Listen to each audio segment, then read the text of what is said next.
नमस्कार मित्रांनो, स्वागत आहे आपल्या चॅनलवर जॉब विथ भूषण. तुमच्यासाठी चांगली जॉब ऑपॉर्च्युनिटी घेऊन आलो मित्रांनो. ही जी भरती निघालेली मित्रांनो, महाराष्ट्र माहिती आणि तंत्रज्ञान महामंडळाकडून महा-आय-टी कस्टमाइज एस-टी-ई सेवार्थ प्रणालीसाठी तांत्रिक मनुष्यबळ उपलब्ध करून घेण्याबाबतचा जी-आर आलेला आहे. दिनांक 8 जुलै 2026 ला लेटेस्ट असा हा जी-आर असणार आहे.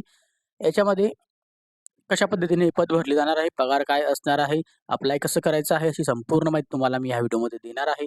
तर हा व्हिडिओ तुम्ही शेवटपर्यंत नक्की बघा आणि चॅनलला सबस्क्राईब करा, बेल आयकनला प्रेस करा आणि आपल्या Instagram ID, Telegram channel, WhatsApp group आणि Facebook ग्रुपला पण फॉलो करून ठेवा. चला तर मग सुरू करूया या व्हिडिओला. आता मित्रांनो, हा जो जी-आर आलेला आहे महाराष्ट्र माहिती आणि तंत्रज्ञान महामंडळाकडून महा-आय-टी कस्टमाइज एस-टी-ई सेवार्थ प्रणालीसाठी तांत्रिक मनुष्यबळ उपलब्ध करून घेण्याबाबतचा हा जी-आर आलेला आहे. महाराष्ट्र शासनाकडून उच्च व तंत्र शिक्षण विभागाकडनं दिनांक 8 जुलै 2026 चा लेटेस्ट असा हा जी-आर असणार आहे. याच्यामध्ये प्रस्तावना दिलेली आहे, जी की आपण आता वाचून घेणार आहोत. एस-टी-ई सेवार्थ प्रणाली ही उच्च व तंत्र शिक्षण विभागाच्या अखत्यारीत येणाऱ्या अनुदानातील महाविद्यालयातील तसेच अकृषी विद्यापीठातील शिक्षक शिक्षकतेवर कर्मचाऱ्यांच्या वेतनीकरणाची कस्टमाइज सेवार्थ प्रणाली आहे. या प्रणालीमध्ये उच्च व तंत्र शिक्षण विभागाने 87% कर्मचारी व कौशल्य विकास उद्योजक विभागाचे 13% कर्मचारी समाविष्ट आहेत.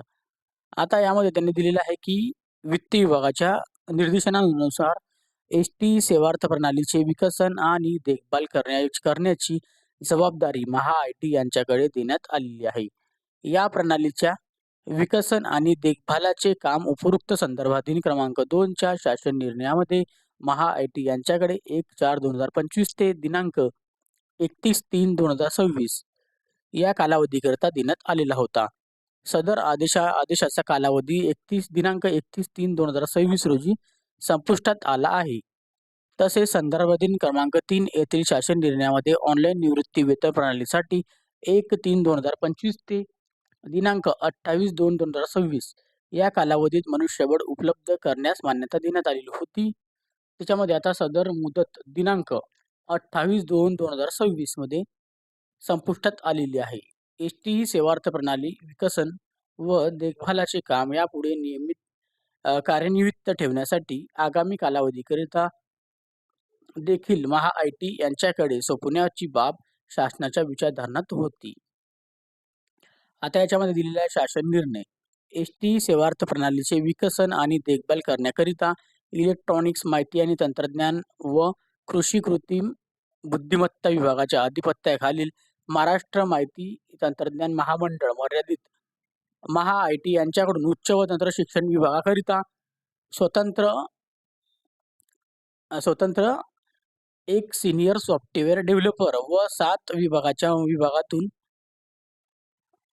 दरपत्रकाच्या 20% मोबदल्याच्या एक सिनियर टेक्निकल मॅनेजर, त्याच्यानंतर एक बिझनेस ॲनालिस्ट, एक नेटवर्क स्पेशलिस्ट आणि एक डेटाबेस ॲडमिनिस्टर, एक सॉफ्टवेअर टेस्टर व एक IT ऑफिस असिस्टंट असे इतके मनुष्यबळ उपलब्ध करून घेण्यास याद्वारे मान्यता देण्यात येत आहे.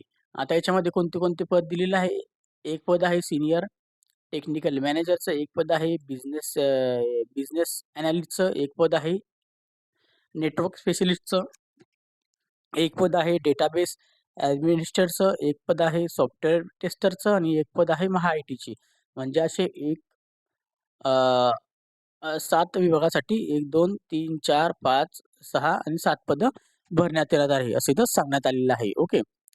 याच्यामध्ये जर बघायला गेलं तर आता राज्यातील अनुदान महाविद्यालयातील शिक्षकतेवर कर्मचाऱ्यांची निवृत्ती वेतन प्रकरण ऑनलाईन पद्धतीने सादर करण्याच्या प्रकरणासाठी एक प्रोजेक्ट लीड व एक सॉफ्टवेअर टेस्टर उपलब्ध करून मान्यता देण्यात येत आहे. ओके. आता याच्यामध्ये दिलेलं आहे एस-टी सेवार्थ प्रणालीमध्ये महा-आय-टी यांनी युजरच्या आवश्यकतेप्रमाणे नवीन अहवाल विकसित करून उपलब्ध करावे, तसेच हे अहवाल डाउनलोड करणे देखील उपलब्ध करावे. सदर आदेश हा दिनांक 1/4/2026 ते 31/8/2026 कालावधीसाठी लागू असतील, असं इथं सांगण्यात आलेलं आहे. अशा पद्धतीने हा जी-आर आलेला आहे. चांगली सुवर्ण संधी आपल्याला आहे. आता यांच्या एक सीनियर सॉफ्टवेअरमध्ये डेव्हलपर व 7 विभागांमध्ये विभाजित करून 20% असणार आहे. अशी पदं इथं भरण्यात येणार आहे. म्हणजे सॉफ्टवेअर वगैरे आय-टीमध्ये कोणाला इंजिनिअरिंग वगैरे आपण असाल, तर तुमच्यासाठी इथं सुवर्ण संधी आहे. ओके.